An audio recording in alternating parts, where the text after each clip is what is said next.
Bonjour à tous et bienvenue dans ce nouvel audio. Est-ce que les personnes toxiques choisiraient particulièrement une compagne ou un compagnon qui serait très doux, en fait? En réalité, pas du tout. Les personnes toxiques choisissent toujours des personnes qui ont du caractère, qui ont une vie riche, intéressante, qui sont des belles personnes, qui sont effectivement peut-être arrangeantes, mais qui ont quand même leur personnalité. Donc en fait, les personnes toxiques, ce qui les intéresse, c'est de pouvoir profiter de la personne en face. Donc effectivement, que ça soit quelqu'un qui est altruiste, mais aussi possiblement quelqu'un qui soit intelligent. Parce que sans ça, la personne, elle ne chercherait pas en fait à créer une relation. Donc plus on est intéressé de créer une vraie relation avec les autres, plus on a une humanité, entre guillemets, et plus justement on cherche à comprendre, et plus on est une bonne proie, on va dire ça, pour la personne toxique. Donc une personne toxique, mais il y a plusieurs types de personnes toxiques, une personne toxique, un pervers narcissique, une perverse narcissique, va chercher quelqu'un qui, aussi narcissiquement, va renvoyer une bonne image. Donc quelqu'un, effectivement, qui est capable de ne pas trop faire de vagues en public, mais qui en même temps pourrait tout à fait passer pour hystérique, se mettre en colère, des choses comme ça. Donc en fait, on voit des profils différents qui sont sélectionnés par les pervers narcissiques. Ce sont des personnes généralement sensibles, parce que si vous n'êtes pas sensible, vous ne pouvez pas souffrir, donc vous ne pouvez pas les intéresser. Un psychopathe n'intéressera pas un pervers narcissique. Au contraire, ils vont s'en méfier, ils vont même se positionner en se soumettant au psychopathe qui généralement justement n'a pas besoin de plaire et donc qui généralement sera plus fort que le pervers narcissique. Ça dépend. Je parle bien du psychopathe, pas du sociopathe par contre, qui eux généralement perdent trop leurs moyens pour justement avoir ce rapport avec le pervers narcissique. Donc en réalité, effectivement, on va trouver des profils un petit peu différents dans et parmi les proies des pervers narcissiques, ce qui explique aussi qu'il y ait autant de personnes qui puissent être proies de pervers narcissiques. Effectivement, il y a beaucoup de personnes qui vont dire « moi, j'ai connu un pervers narcissique ou une perverse narcissique ». Évidemment, il y a plein de personnes qui ne comprennent pas, ne font pas la distinction entre les différents profils, pensent que c'est un pervers narcissique alors que c'était autre chose, c'était de toute façon une personne toxique. Mais il y a beaucoup de personnes qui, quand ils disent ça, disent vraiment qu'ils ont connu un pervers narcissique, une perverse narcissique, ils savent ce que c'est maintenant clairement, et quand ils disent ça, effectivement, ils ont raison. Donc en réalité, quand on les regarde, on se dit mais c'est pas une personne qui est soumise, qui serait un peu mièvre, qui n'aurait pas de personnalité, qui serait hyper arrangeant pour tout, qui serait trop gentil dans le sens paillasson en fait. Ce qu'il faut comprendre, c'est que c'est l'inverse qui se passe. Les pervers narcissiques vont transformer la personne, vont faire en sorte justement que l'autre va, en fait, par stratégie, peut-être plus se soumettre, adoucir les choses, va devenir une sorte de paillasson, malheureusement, parce que la personne est déboussolée. Donc la victime est déboussolée, elle ne sait plus ce qu'elle veut, elle ne sait plus du coup s'affirmer. Quand on ne sait plus quelles sont nos valeurs, on ne sait plus quoi. Et donc quand on ne sait plus quoi, on ne sait plus dire non, je veux pas, ou oui, je veux, parce que finalement, je ne sais plus quoi, justement. Donc j'ai du mal à m'affirmer, à m'opposer également. Et donc, en fait, ce sont les pervers narcissiques qui rendent ces personnes comme ça. Mais ils ne vont pas les sélectionner parce qu'ils sont justement effacés, gentils, doux, timides, etc. Maintenant, une personne qui est timide pourrait plus facilement être attirée par un pervers narcissique, par quelqu'un de narcissique, d'égocentré. Pourquoi ? Parce que c'est quelqu'un qui semble s'affirmer, qui semble être à l'aise, qui semble être sociable. Et donc, en fait, généralement, la personne timide, elle se dit « Moi, j'admire les personnes qui sont l'inverse de moi parce que je ne voudrais pas être timide, en fait. Je suis timide, mais je voudrais être autrement. » Et donc, pour pouvoir être plus autrement, je pourrais m'accompagner d'une personne qui est moins timide que moi pour justement évoluer. Et c'est pour ça qu'on va voir, par exemple dans les cours de récré, une fille très timide avec une fille qui est plutôt populaire, ou pareil chez les garçons, on va avoir un garçon qui est plus rentre-dedans avec un garçon plus timide, plus effacé. Donc effectivement, il y a un sens à ça, c'est que la personne qui est plus timide, plus effacée, etc., est généralement plus réfléchie, plus dans son monde, plus dans une intériorité. ce que la personne plus sociable, etc., cherche peut-être à développer, d'où l'attirance, la complicité avec une personne qui ne lui ressemble pas au premier abord, et la personne timide cherche à se socialiser plus, à être plus à l'aise justement avec les autres, à oser plus, et donc par imitation pourrait adopter le comportement de l'autre. Donc les deux vont trouver un avantage à cette amitié-là, et donc du coup effectivement on pourrait se dire le pervers narcissique trouve un avantage à la personne timide. Pas forcément en fait, parce que justement ce qu'il cherche c'est plutôt casser la personne, et donc pour ça il faut qu'elle soit quelqu'un. Il faut qu'elle soit affirmée un minimum. Il faut que la personne, en tout cas, elle ait des belles valeurs. Même si c'est pas quelqu'un qui va prendre les devants, etc., qui peut être un peu timide, effectivement, c'est quand même quelqu'un de bien dans sa peau, bien dans ses baskets, qui sait ce qu'elle veut. Généralement, c'est une personne qui est humaine, qui a des valeurs et qui a vécu peut-être même des belles relations. En tout cas, je l'espère. Parce que quand la victime a vécu ne fût-ce qu'une belle relation dans sa vie, ça peut lui servir justement de déclic pour dire mais c'est pas de ça que je veux moi. Maintenant, plus une personne aura vécu des relations compliquées dans sa famille, si toute la relation avec sa famille est toxique, toutes les personnes sont toxiques, ou il y a beaucoup de personnes toxiques, cette personne-là va avoir plus de mal justement d'avoir des déclics et de se sortir de ça. Et donc, ce qui peut aussi expliquer que parfois, il suffit d'une personne qui soit effectivement humaine, saine, autour de la victime, pour que la victime se sorte de ça. Donc, c'est très très important d'avoir des références qui soient justement des belles références, d'avoir des bonnes relations humaines, c'est très très important. Aussi de chercher à en développer. Donc, dans tous les cas, quand vous avez connu des pervers narcissiques, quand vous avez eu ce type d'histoire, cherchez toujours des belles relations d'amitié, de copinage, de voisinage, que sais-je d'autres, mais les belles relations peuvent être tellement salvatrices justement. Donc c'est important de bien s'entourer.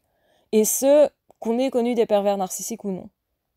Donc effectivement, non, la personne qui est la victime idéale d'un pervers narcissique ne sera pas quelqu'un d'effacé, de soumis, de forcément timide et tout ça.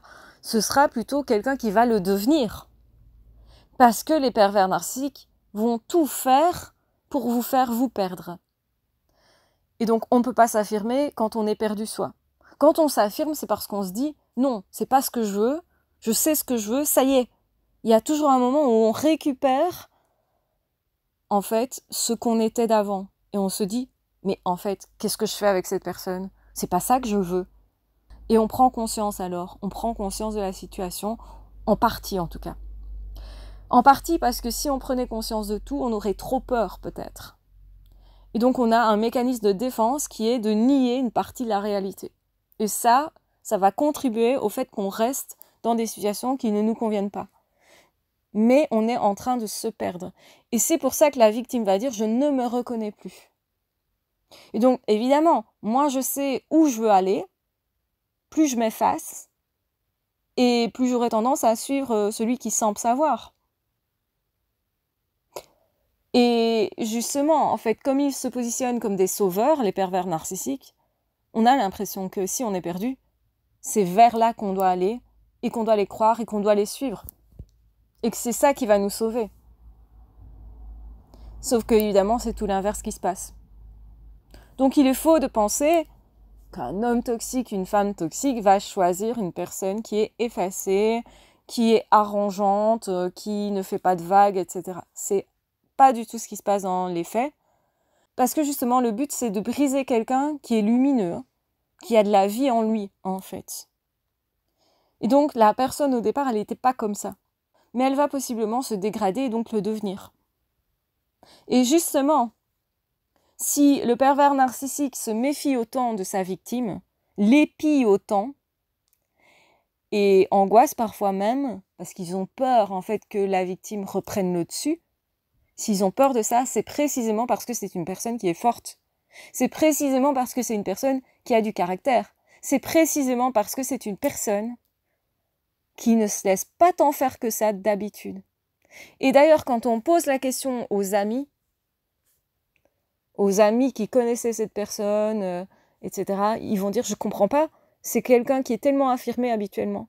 Je comprends pas comment elle a pu tomber dans les griffes de celui-là, par exemple. Ou il a pu accepter qu'elle fasse autant de choses.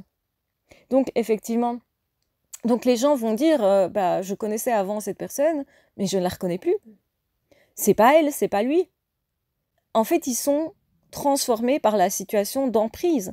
Et c'est pour ça qu'il faut arrêter de juger les personnes qui sont victimes de ça, parce que l'emprise, c'est vraiment vous retourner le cerveau, vous faire penser différemment, vous faire vous perdre vous au niveau de votre personnalité. Mais la personne, à la base, elle n'était pas perdue.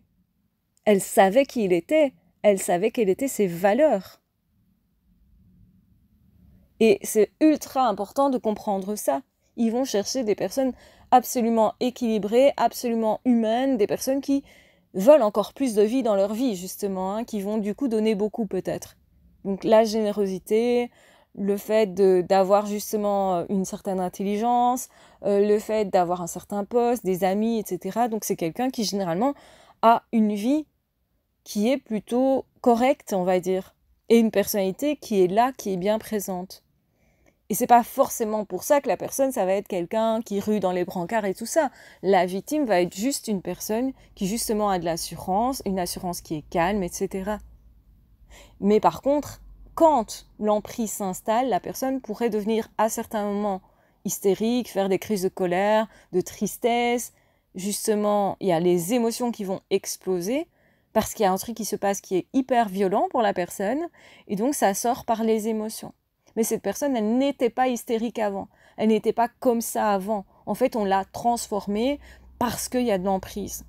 Et les pervers narcissiques vont dire à la personne, « Ah, t'as vu, tu sais pas gérer tes émotions, t'es bipolaire, t'as un problème d'émotion, t'as un trouble de personnalité, tu es narcissique, tu as un problème psychologique, psychiatrique même. On va t'enfermer du coup. » Donc parfois, effectivement, ils vont chercher à ce que la personne croit d'elle qu'elle est folle, que ce soit un homme ou une femme.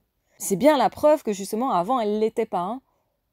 Parce qu'il n'y a aucun intérêt à aller dire à quelqu'un qui a un problème, dis au fait t'as un problème. Les personnes qui sont réellement bipolaires, elles savent qu'elles le sont, hein. Donc effectivement, qu'ils vont prendre des personnes qui sont plutôt des personnes qui sont bien dans leur vie, bien dans leur peau, qui justement gèrent bien leurs émotions, qui ont l'air calmes au prime abord. Parce que n'oubliez jamais que le pervers narcissique va s'amener dans la relation comme quelqu'un d'hyper bien élevé, d'hyper lisse aussi quelque part. Et que du coup, c'est eux qui ont ce comportement limite de personnes timides, de personnes trop bienveillantes, de personnes trop lisses, un peu comme un enfant qui voudrait tout faire de façon trop polie. Eh ben, les pervers narcissiques, généralement, ils vont arriver dans votre vie comme ça, et puis tout d'un coup va sortir le narcissisme, l'arrogance. Et justement, ça devrait vous mettre la puce à l'oreille, quelqu'un qui passe du « je suis tout gentil » à « je suis quelqu'un qui t'impose les trucs, qui est violent », même qui te dit « c'est comme ça, pas autrement », avec lequel on ne peut pas négocier, justement, on ne peut pas parler, parce qu'il n'y a pas de moyen de trouver, justement, un terrain d'entente, une discussion qui soit possible. Et donc, on voit bien combien, du coup, la personne qui est sous emprise est transformée. Et c'est généralement aussi pour ça, peut-être qu'elle va sortir de la relation en se disant « je deviens quelqu'un d'autre, au secours, je m'échappe. Je m'échappe pour me sauver moi. » La priorité, ça doit être ça d'ailleurs. Et souvent, quand on part, on s'en va avec pour ligne d'horizon « je dois me sortir de là, c'est plus possible, c'est ma survie qui compte, ou la survie de mes enfants, mais je sors, quoi. » Avant de me poser la question de « est-ce que je romps la relation, etc. » Non, je quitte quelque chose parce que je vais vers ma survie. Et c'est ça qui est mobilisé à ce moment-là, et c'est ça qu'il faut mobiliser pour qu'une personne s'en aille. C'est « tu dois survivre, tu es en péril pour ta vie, pars. Pars parce que tu n'as pas d'autre choix et personne ne viendra te sauver malheureusement. Pars maintenant. » La seule façon de sauver quelqu'un d'autre, c'est de lui donner le déclic pour qu'elle sache se sauver elle-même. Je vous embrasse bien fort, je vous aime très fort, prenez bien soin de vous et on se retrouvera très vite dans d'autres audios ou dans d'autres vidéos. Ah, ciao, bye bye.